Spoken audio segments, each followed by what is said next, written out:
What up, friends, and welcome to a new episode of Single Chain Stories. This time in our new home. We Oh actually yeah. do have a new YouTube channel. Modio and I both had some discussions around it, and we Mm. thought it might be about the time to give this format its own channel. Due to several reasons. But if you're watching on YouTube, you can from now on, find all Signal Chain Stories here on this channel.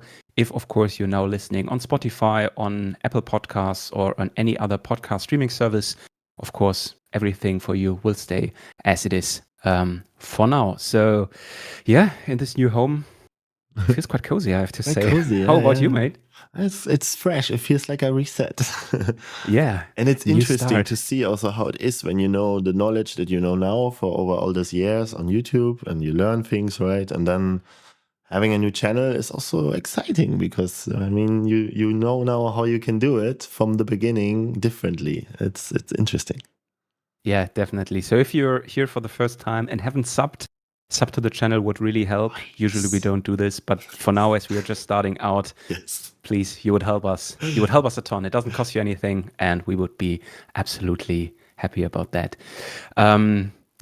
Today we have a very cool and interesting topic. We will speak about creative blocks. I think something a lot of us as producers will know. It's a struggle we all have to deal with. It comes with a creative life. And We're I both think inside it right now. we're both inside it. We're both inside it. How are you feeling about it right now? Oh man, like after Superbooth, there was this editing feeling, right? You have all these clips, you want to edit, you did it, you put the videos out. And now I feel like I'm on hold. I Hmm. do my content here and there. I have some videos prepped and you record automatically a little bit, but there's nothing that drives me right now 100. Hmm. And most of the time it's based on some project in music that I want to do right now or that I find also ideas for videos. So in the moment, I'm literally sitting here and I'm trying a lot of things to get back in because I feel no creative output at all. Hmm. I'm literally playing video games and feel like, I shouldn't. This is what I did last night, actually. I play on my Nintendo Switch. I played Mario and Rabbids Sparks of Hope, and I was like, could also do music now, but Nah. it's tough right now. What I like to do, the only creative outlet I have right now is this little thing here. For the ones who are just listening, I just showed my new Ableton Move into the camera. It's something I got myself quite recently. It's a device I'm having a lot of fun with, especially right now creating presets for it. So I use Ableton's Drift synthesizer to create presets for the Ableton Move, and it's fun, something I'm having a ton of fun with, especially since I'm exploring the Ableton Drift synthesizer really in depth right now. And I think this is I start to appreciate it more because it's a great synthesizer, and having a good time with it. But really, sitting down, writing a track, making music is right now. It feels tough. Not gonna lie. But like what you just said, I think you're already on the way with the drift presets that you're doing and everything for the move now. I think you will really inspire be soon. Like there's, I feel it. Yeah. That was also my idea to bring it to the move, these presets, and then take the move outside somewhere outside the studio, because I think this might be my first tip for people who are stuck in a creative block. Change your environment and your workflow. So for me, Move is a completely new piece of workflow.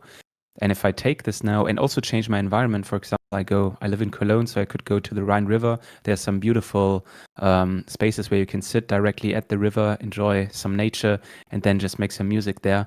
I think that could really be a game changer. So I might do that over the weekend. And I think, that would be my first tip, which I'm actually trying to apply myself in the next days. That's a Get funny outside of fact. the studio. Yeah, get That's the outside of funny the fact of studio. this episode also that we are like both just telling each other right now what to do next, right? Exactly. This is our own therapy session. Like, you help me, I help you, and hopefully we can help some others as well. That would be amazing. Yeah, that's why you record, right? True. Man, yeah, I think this is one of the best tricks actually you could just mention directly from the beginning. Really efficient here. I had this in my 15 years of making music so much times that I just needed to replug maybe some synthesizers or whatever, that I literally yesterday passively did it without trying it out. I was just like, yeah, okay, let's bring the modular back. I unplugged my studio again and changed something. Didn't know why. I was just like at home playing video games, was bored, was loading screen of something, and then I just went there and started unplugging shit. And so random. Like I sometimes feel like my artist in me takes over and just goes there and does it. And then I'm like, what am I doing right now? Why am I in my boxes with my cables and like, and I end but up then you there. need to follow this. Yeah, it's like a voice. You just follow it. And literally now my digitakt and everything there, and there's my little DJ booth that I am showing here right now, is my modular with a DJ mixer and 2 turntables. And then I like just CDJs, really old ones. And then I have the digitakt up there. And my idea is having like the digitakt playing on a BPM, some nice drums, because I feel like it's really nice to have a nice workflow to change for each pattern, some filters. So it's like a modulation kind of based on a sequencer that you do with, and then I sequence with my new little baby. I think Superbooth got us. Oh yeah. I have the Torso You bastards, T1. you Superbooth bastards. You got us to spend money. I have the Torso T1 here in my hand right now, white edition. I love it. It's like beautiful. literally gray, not white, and I love that. And yeah, it's a sequencer, and I just use the sequencer right now. Also, I think because it's so small, and I can just unplug it, go in I don't know, a different room on my balcony. I have a lot of sun. It's really nice. So I just chill there in the sun and just having like the screen of the Torso S4 or something, like a little machine or the digitakt, and then just sequence it external and learn this little device. This is what I'm doing right now.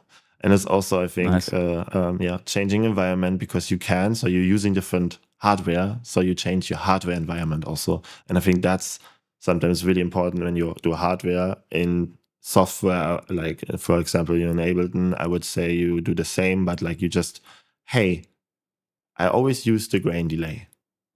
Let's use the echo this time.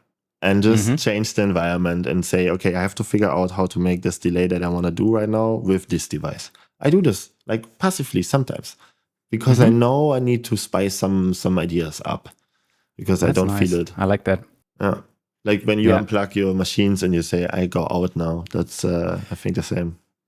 Yeah, I really like that. What I also like to do, especially when I had the feeling I don't come up with any creative sounds that inspire me, is limitations. Because I feel, especially when you feel a little bit creatively uninspired, if you get overwhelmed by too many opportunities or possibilities, it will also kill your creativity even more. So what I like to do, especially in Ableton Live, is to limit myself to 3 devices, because I realized that with 3 devices you can already do a lot. You need a sound source, can be anything, operator, drift, take any synth, even a sample, or it doesn't matter, and then 2 additional effects, and just see what you can squeeze out of it, and then you can already have a ton of fun and drift away and start a new journey for a track, or even just a jam, get the creative juices going. And I think that is great. Yeah, I think for beginner, this is a little bit hard sometimes. When you say, wait, but I need my drum machine that I always use or whatever. I mean, you can put that in your 3 devices, but I think it's really good if you say a limitation like you just said. You choose 3 devices and they are in the best case synthesizers. So you have to build, I mean, literally it's the best choice because with a synthesizer you can build everything. Otherwise you limitate yourself too much, right? But the thing is, when you have something like operator and you start to make kicks with it, you learn completely new things about this device and then you start liking it more. So you're using it more and that makes you to a better sound designer. Literally. So true. I couldn't emphasize that more. One thing I think that taught me the most is when I started to really do in-depth sound design on my Electron Digitone. When I got it back, first I just used a lot of the presets on there. I started to sequence and I really liked it.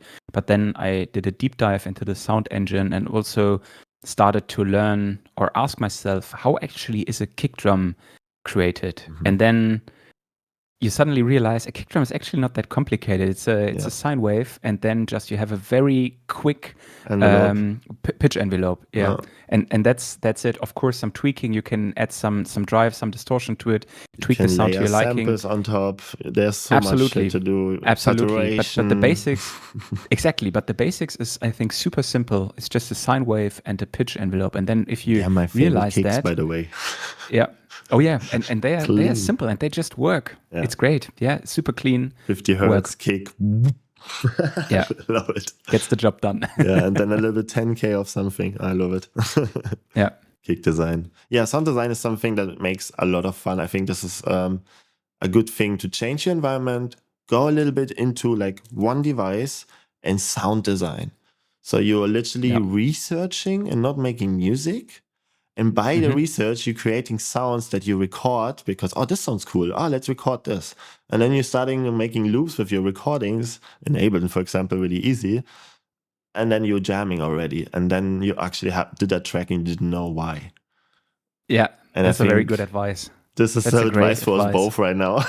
For tonight or definitely. something. Yeah, definitely. I was just saying I'll create some more presets on the move. Maybe I also give a melt this time a proper try. Ah, that's on my list as well. Yeah. I definitely want to try that synthesizer. I need to go and melt my brain into melt. Finally. Melt my brain into melt. I love that. That's good stuff. Good. I love it. But yeah, it's I think sometimes also, at least that counts for me and I think for other producers as well, is that you take maybe the wrong approach on music making. So you say, today I want to write chords on my piano. So you sit down on your piano and you start to write chord progressions, but you just don't come up with anything that makes sense for you or that sounds good. And then you're like, maybe I'm just not in the mood today. But I feel that maybe you might be in the mood for something else. So if you at one of these days would try sound design instead, or try something completely different, like sit down with a sequencer and just sequence your drums, for example, that could start the creative process in a different way. And then you might be going and get into the void and really a float state. Start it. Yeah, exactly. You just go into this. I think sometimes the starting point is yes. Yeah, the starting point is sometimes you need to find the right starting point. Sometimes it's sitting down on a piano writing chords. Sometimes it's getting crazy with a crazy sequencer. Sometimes it's sound designing.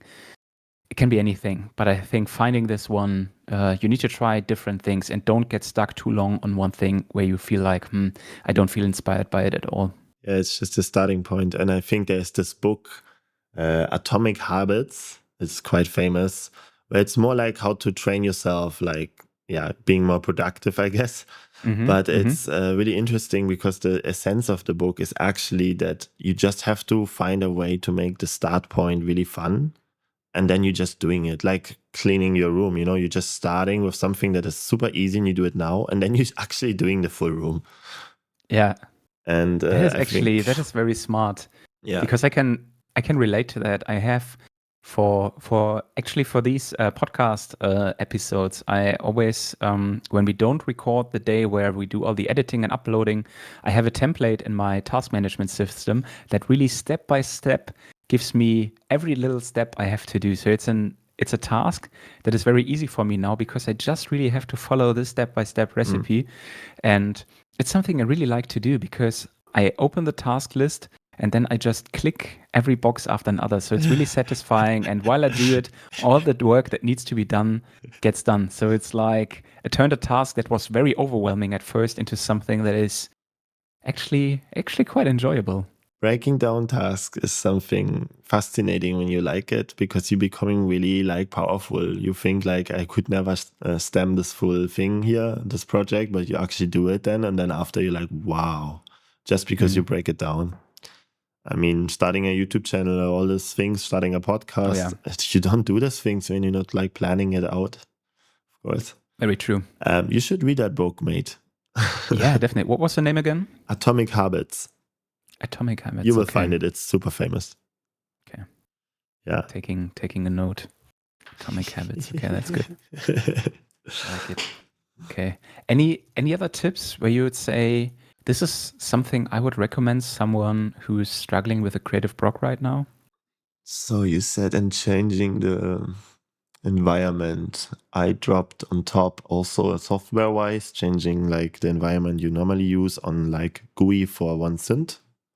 Mm-hmm. That's definitely a really good one, yeah. But what else I do? It's funny when you talk about it and you're inside of it, so you're like, whew. Yeah. One thing Sometimes I like it's to. you first. You first. Okay. I just wanted to say, sometimes I think it's also good to accept that you're just maybe not in the mood. To force yourself to do something creative now. So maybe it's just not the right time for it. So let's say if it's really early in the morning and you feel like I'm not really started into the day, so then maybe in the evening would be a better time to do your creative task, and you better start your morning with, I don't know, something else, exercising, whatever. Which, by the way, is something that really helps me also a lot, doing sports to get my creative juices going. So I think these are the two things I would put in. Like sometimes if you're really Also- feeling it not at all, different time. And sometimes, things like exercising, going out for a walk, doing something completely different can definitely help. Yeah, it's like a pre-work that helps, where you say, okay, I change the environment for Totally. my eyes for sure. For 10 minutes going out. I do this also with mixing, right? Like you mix for hours there and you're like, fuck. So you go for a walk, you come back and you're literally making the last 4 steps and it's done and you know it. Yeah. Otherwise, you would sit there for 2 hours more and then maybe trying it tomorrow and be really Makes sad in complete bed. sense. Yeah, I know that feeling. No, like just having a walk, and I think sports can help for sure. I do yoga for that sometimes, and it's That's great. It's starting the morning different. But I think it's more important to first figure out what type of artist you are, because I feel like there's 2 types: people who are better creative in the morning, and some they're just at night. Naturally, at night they're awake. So you also have to figure out if you like a morning person or night person. Because for me, example, I like to be in the morning awake because it's nicer to be here and making my mails and everything in daytime with some light. But the problem is literally the creative stuff I do is at night. And to be a morning person when you are like at night feeling, fuck, now I feel I need to open Ableton, I have an idea, and then you start doing stuff. And it's like, I don't know, 2 in the morning and you're like, oh, I want to be a morning person. Yeah. I have that sometimes, and I struggle with that sometimes, but I naturally just do the better tracks. Also for me, it's also like I do ambient and techno, right? So the techno stuff comes at night. I don't know. It's naturally. I never do techno in the morning. I just chill on ambient music or something. And so now I have both, but yeah, sometimes you just feel techno and you will wake up like really late. Yeah. I get that. It's also, I try to balance it as well, but sometimes it's really tough. I mean, I try to follow my work schedule, which requires me to start at a certain time, obviously, to get to work. But then sometimes after work, it's really hard to sit down and do some stuff in the evening. Although I have to say, especially for sound design, I really like it because it's calming. It's a very relaxing process, and also making ambient music and stuff. It's not something where I need to put a lot of headache into it. And it just works and helps me also to get a little bit relaxed and stuff. So I think that's great, and I definitely love that. Yeah. There's one thing that I maybe it's a weird example, but what I think also is really calming to, like, I do this in Ableton, but you can do this in everything where you have LFOs and you can modulate things, right? Maybe it's a bit nerdy now, but literally for me, it's calming sometimes to say I'm not controlling everything, but I still will make music. I like kind of passively. So I start to generate a system that is kind of generative music. Like in modular systems, you have this a lot that you just listen to your patch, but you never record because you're just vibing with the synth together in the room. And it's literally a problem for some people because they don't finish tracks. I take this full philosophy to Ableton and modulate everything because you can modulate even more. And the thing is, then sometimes I just modulate the faders of my Ableton and just let the stuff like move up and down in weird shapes, and I just play with LFOs, like just shaping shapes, like it's really like passive. You don't have to think about anything. You just sync the stuff or not, depends what you want to do.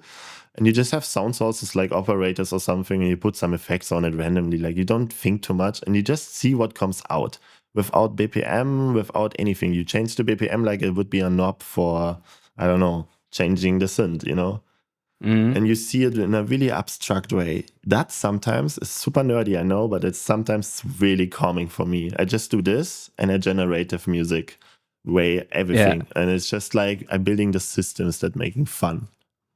Hey, honestly, I think this is exactly the nerdy stuff we need on this podcast, because I think that is completely awesome. And this is something I really appreciate about your workflow. And I can totally see that, because it's not that you yourself have to come up with kind of like creative things. It's like machines are generating it for you, but you're still in control. You are kind of like, you decide when to record. Orchestrating it. Yeah, and exactly, you decide when it's like, okay, let's make a track out of this, and you just record a little bit of it, and I don't know, start something new with this, or I don't know. Yeah. I just make a sample library with that sometimes, I work awesome. for one album or something, and then I don't know, ditch that again. You have a library.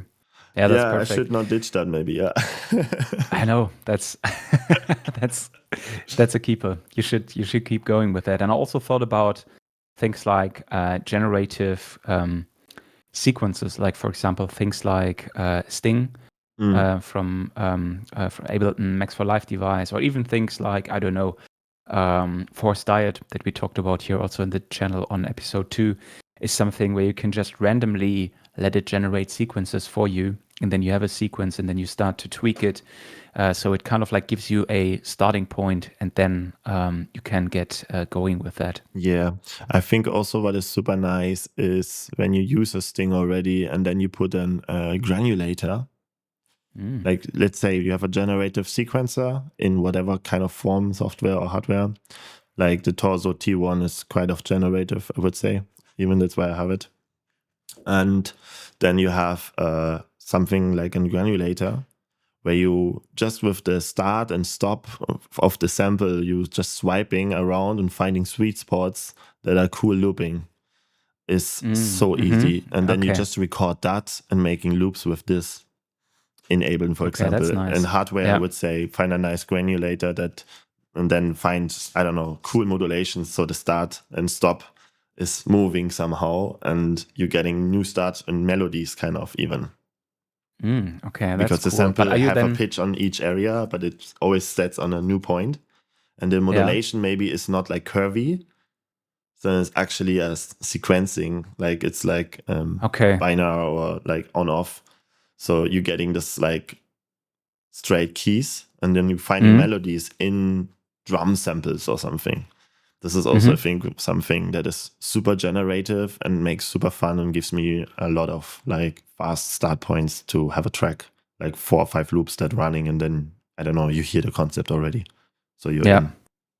Yeah, that's great. Are you doing that with fixed length? Like, let's saying you have one bar that you set, and then you kind of like scroll through the whole bar, or is it like you set the length freely, and then you also create some polyrhythms? Yeah, that depends really on what you want to do. I'm really free in this moment. I just scramble stuff up. I just check that the modulations are correct.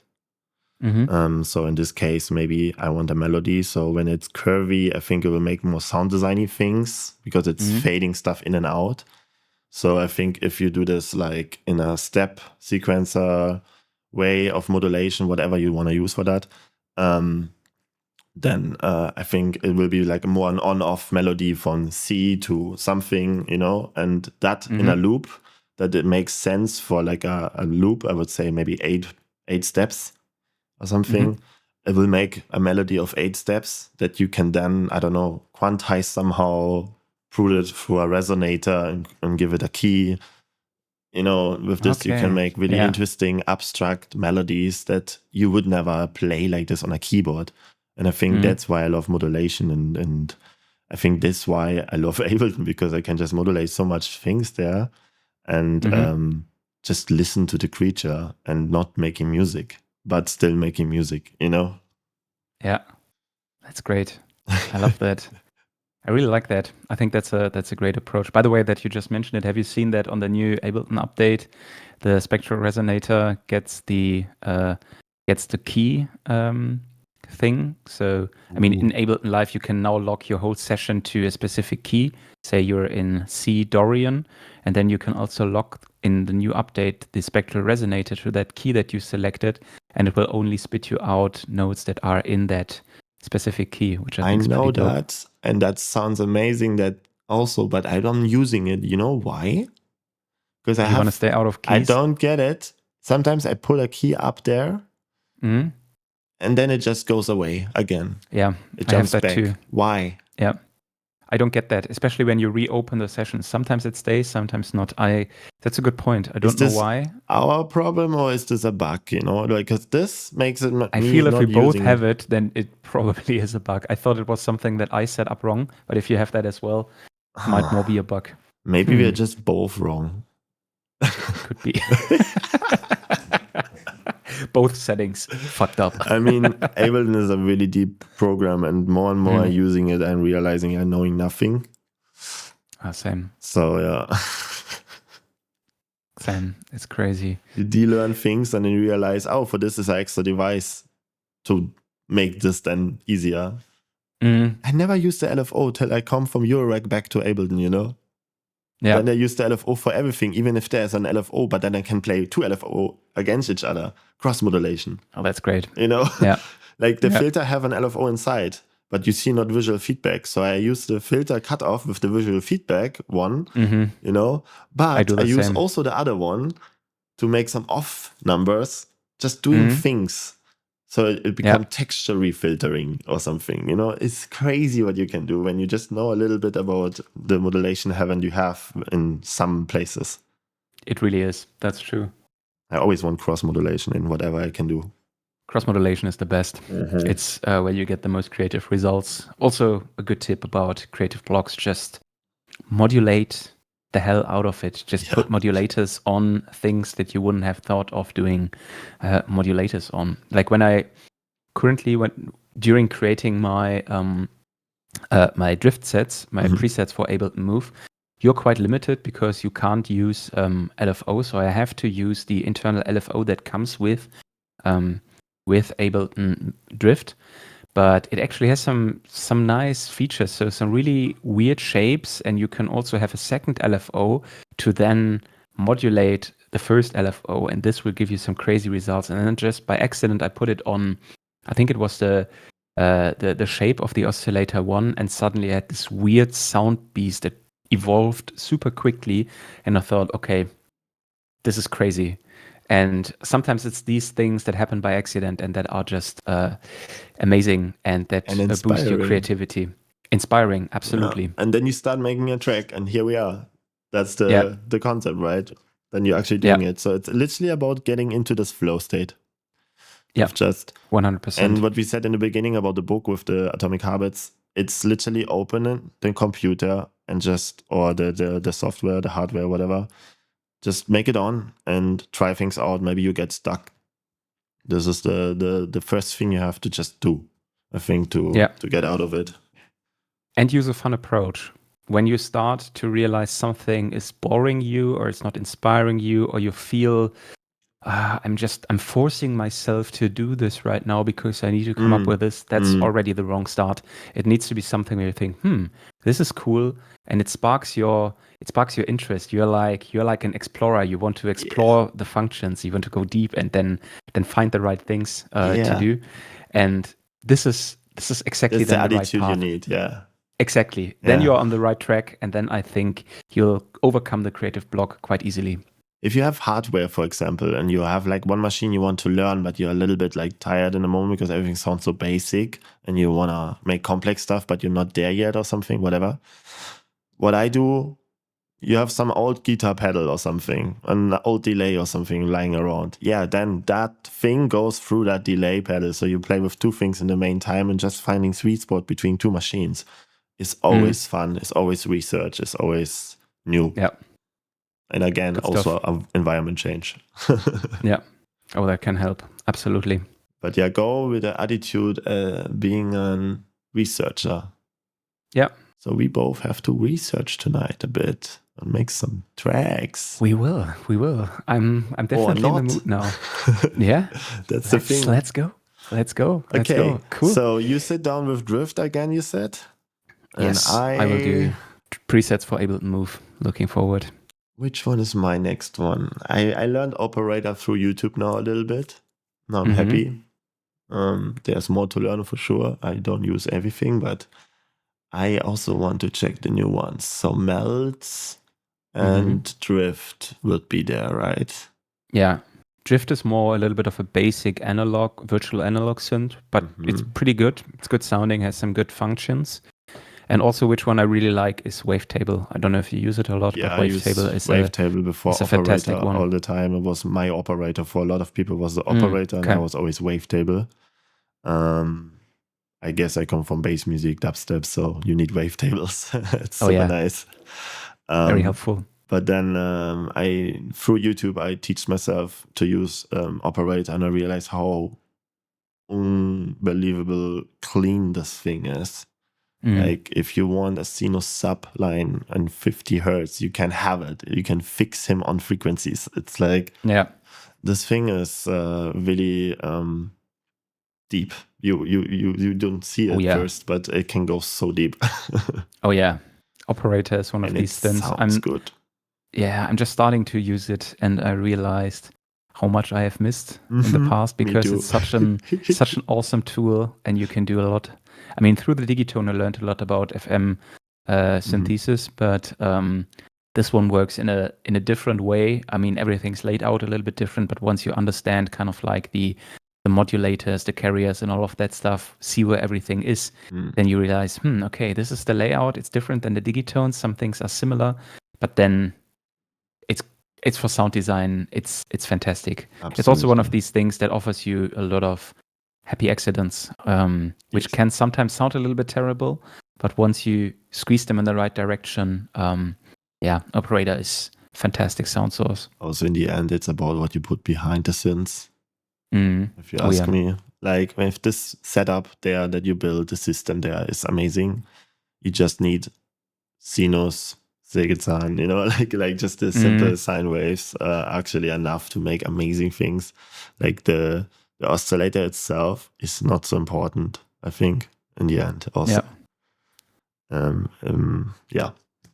Depends, of course. If you do some heavy sound design, absolutely. I think then the sound source becomes less and less important. If you really kind of like have a huge chain where you squeeze everything out of the sound, completely morph it into something different, and then modulate it maybe again, then I think everything can probably do as a sound source. But even then, if you have that, sometimes I like then to change the sound source and see what happens in the end, what comes out of it. Yeah, that's great. The best. That's just what I do with my presets that I build for myself sometimes. It's really like I just build this like audio systems most of the time that I can just put my favorite synth or whatever I found when we find Diad, I just put that thing there and be like, whoa. That's great. That's super fun. Yeah. I mean, I think we said it. It's I think that's enough to get some people out of their creative blocks and get some. It did for me. Get some creative juices flowing. Yeah, for me as well. It. I want to research. Yeah. I think I'm ready to go. I think I want to learn it. Give me my synth, give me the move, or give me drift, and I now will start to build some presets in live. That would be dope. I wish, man. Maybe in the evening. Yeah, definitely. So I hope this episode was useful for you. I hope you enjoyed it. The next one will be up again in 2 weeks from now on here on this YouTube channel or wherever you're listening on each podcast platform. We appreciate you being around. As every week, Florian, it was a pleasure with you. Wishing you and everyone listening an amazing day, and see you again very soon. Take care. Have a nice one. Bye-bye.